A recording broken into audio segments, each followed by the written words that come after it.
What's going on, ladies and gentlemen? Welcome to episode 2 of Underrated Accessories for Powerlifters, and today we are going to talk about the upper body. And specifically, we're going to talk about how some of us aren't lucky enough to just keep adding bench and squat days with virtually no negative ramifications. For some of us, adding that additional bench volume or maybe even an additional day of bench frequency may seem like the only viable path to progress, but comes at the cost of a creaky shoulder, an achy pec, or a throbbing bicep.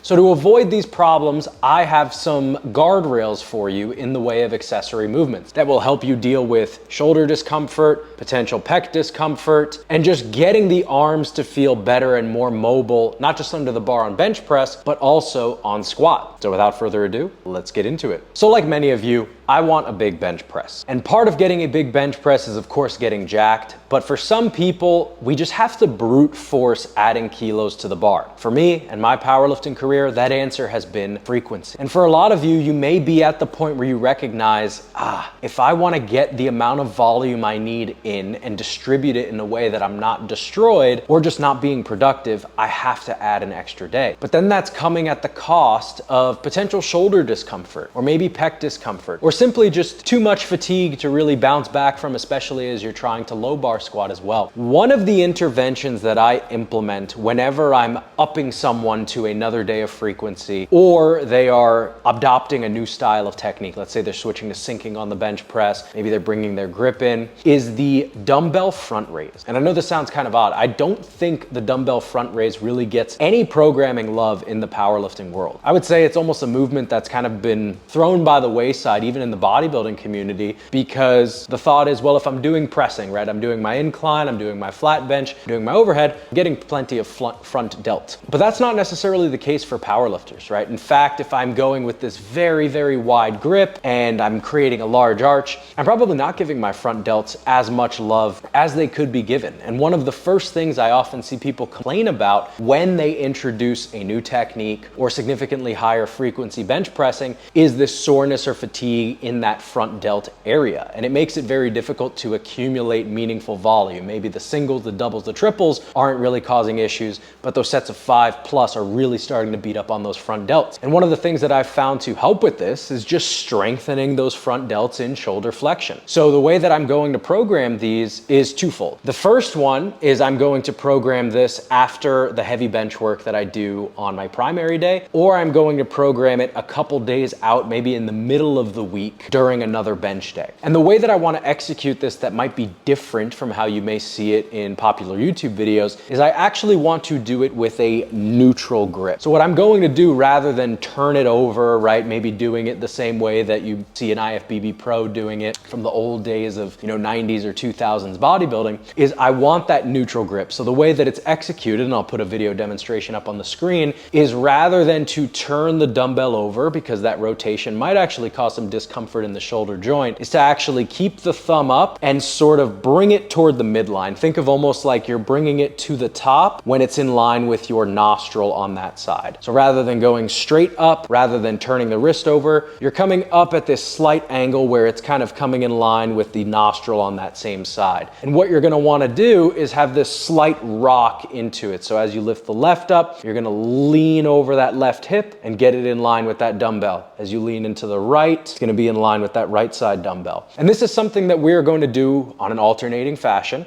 And we're going to do it in a much lighter weight range and a much higher rep range. So this is gonna be something that we do in that 10 to 15 rep range. It doesn't necessarily need to be taken to failure. I think with all of the movements I'm going to recommend, they are best served as these sort of like maintenance movements. So just trying to keep the joint feeling good for the sake of, propping up and making you more resilient for those bench days. And then as time accumulates, you can obviously start to add intensity to this, but it's something that's going to be novel. It's probably gonna create soreness even without proximity to failure. But because you're training your shoulder through flexion and then obviously eccentrically loading it and controlling it through extension, you're going to train that front delt to be a little bit more resilient to wherever their overlap exists between this movement and the bench press. And I found that this basically avoids that initial period in which fatigue can be overwhelming on bench press, or maybe even create some initial discomfort. So the next exercise we are going to talk about is actually going to be a variant of a dumbbell preacher curl. And I think arm work in general is incredibly underrated for powerlifters, or at least is misapplied. Now, of course, if we want cannonball arms,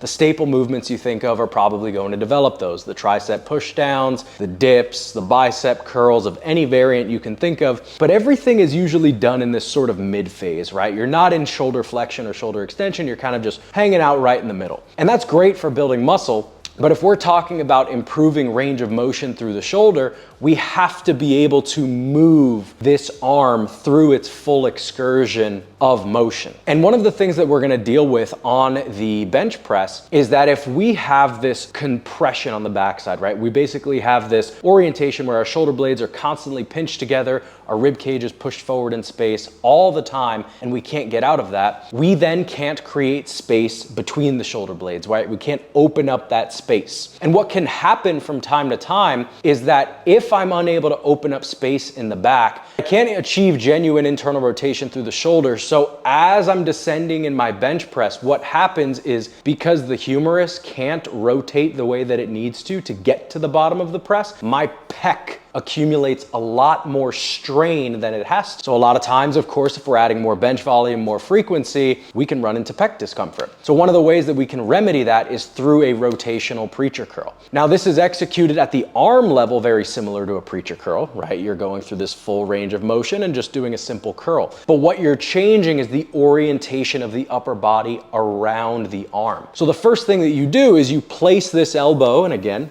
demonstration on the screen. You're gonna place that elbow down, maybe at the level of the rib cage in front of you. So you have this slight downward reach. And the first thing we're gonna do against that elbow support is drive down and pull ourselves away. So we're trying to lengthen that arm away from our torso and create that space between the shoulder blades. So we should feel that side upper back sort of round out, not crunch over, but round out, and that shoulder blade spread across the back. Then from there, we're gonna take this slight turn. We're just gonna take that left nostril and point it at the middle finger on that hand. Now that we have this slight rotation and opening up of that backside, we're gonna go through reps, and we're gonna exhale on the way up, inhale and reach away, feel that space on the upper backside fill up. And if we can improve that range of motion, we're gonna open up some space on the backside so that we can get good shoulder range of motion restored. And then we're likely going to alleviate some of that arm stiffness that may be contributing to pec discomfort. Now, I recommend programming this movement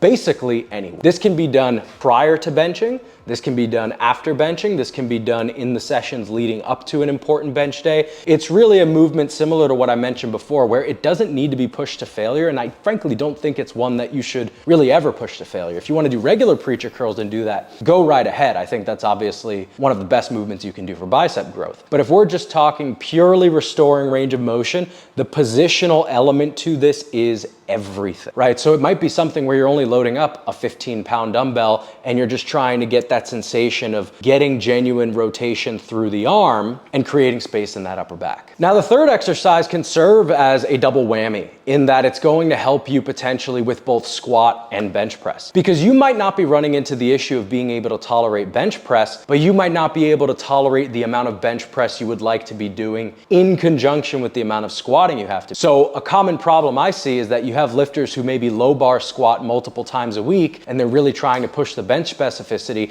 and the layering of these two within the program causes that front of the shoulder, that bicep tendon, something to give to the point where you have to ask, okay, can I still continue to pursue this bench protocol, or do I have to now pull back on either the benching or maybe even pull out a low bar day and I'm having to substitute it with a high bar or an SSB or something like that. Now, ideally, we don't have to make these changes. Of course, if things get severe enough, we want to make the changes that allow us to train sustainably. But if we can address things with exercise and continue along the path that we're on with reduced pain, that's a win, right? That's a form of load management if we can bring down the discomfort associated with a given protocol. So the tricep kickback. This is going to be the movement that I think trains shoulder extension to a degree that you are going to feel like you can get your arm behind the plane of your body much more easily. So with this movement, what we are gonna wanna do that's a little bit different from a typical kickback is we want to actually orient ourselves such that we're pushing space through the upper back on the opposing side. So similar to how we were trying to create upper back space for the preacher curl, we actually want to do that on the opposing side. So if you're someone who feels a pinching in the front of the shoulder, especially maybe going overhead, this is going to be an awesome option. If you feel like you have excessive stiffness trying to get into that low bar position to get your arms behind you, this is going to free up some of that space as well. So we can do this with a cable, we can do this with a dumbbell. I'm probably gonna advocate for a cable simply because the tension is constant, but we're actually gonna set up a low box or a bench to put our non-working arm on as support, and we're gonna push ourselves long away from the floor with that. So we're hinged over, we push ourselves long so that the upper back is big on that non-loaded side. We're then going to pull that arm. We're gonna scrape that arm along our side, not letting the shoulder roll forward, but we're gonna scrape it along the side like we're doing a row to hold our arm in that extension. And then we are going to, while hinged over, go through that full kickback motion. And we wanna be extreme enough at the end where we even get a little bit of wrist extension as well through the movement. So it's a full extension down the entire chain as we're going through this range of motion.